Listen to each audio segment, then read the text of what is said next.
नमस्कार, मी जान्हवी. आपण पाहत आहे झी न्यूज मराठी. मुंबईसह इतर महानगरातल्या विशेष घडामोडी मुंबई दिनांक सोडवण्यासाठी आता संपूर्ण व्यवस्थाच बदलण्याची घोषणा करत अनेक समाजसेवी संस्थांनी मिळून मोहीम सुरू केली आहे. वोट मुंबई असं नाव दिलेल्या या मोहिमेद्वारे जनजागृती करण्याबरोबरच चांगल्या प्रशासनासाठी काही कायद्यांमध्ये बदल करण्याचीही मागणी करण्यात आली आहे. मुंबईत 26 जुलैला आलेल्या महापुरानंतर खऱ्या अर्थानं राजकीय तसंच प्रशासकीय व्यवस्था बदलण्याची गरज निर्माण झाली.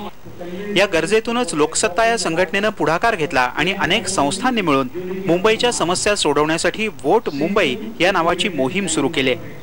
मुंबईतल्या जनसामान्यांचं जगणं सुसह्य व्हावं यासाठी चांगले राज्यकर्ते निवडून द्यावेत आणि विकासासाठी जनतेचा दबाव निर्माण व्हावा यासाठी जनजागृती बरोबरच मुंबई महापालिका कायद्यात काही बदलांचा आग्रह देखील धरला जाणार आहे. एकदा तुमचे वॉर्ड कमिटी म्हणजे लोकल लेवलला वॉर्ड कमिटी आली, कॉर्पोरेटरला अधिकार मिळाले, तर त्या लोकॅलिटीची जी गरज आहे ती गरज ह्या वॉर्ड कमिटी पुरवू शकेल किंवा त्याच्या संदर्भात मेयरकडे ते तक्रार करू शकतील आणि मेयरला आता अधिकार असल्यामुळे मेयर त्यात काहीतरी करू शकेल जो आज तो काही करू शकत नाही.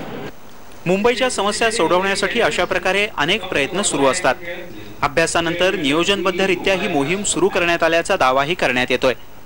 आता खरोखरच या मोहिमेच्याद्वारे काही साध्य होणार आहे की पुन्हा केवळ चर्चेच्याच पातळीवर प्रयत्न सुरू राहणार आहेत हे लवकरच स्पष्ट होईल. रफिक मुल्ला, झी न्यूज मराठी, मुंबई. 12 वाजता दिवसभरातल्या ठळक घडामोडींसह 0 वर पाहत रहा झी न्यूज मराठी.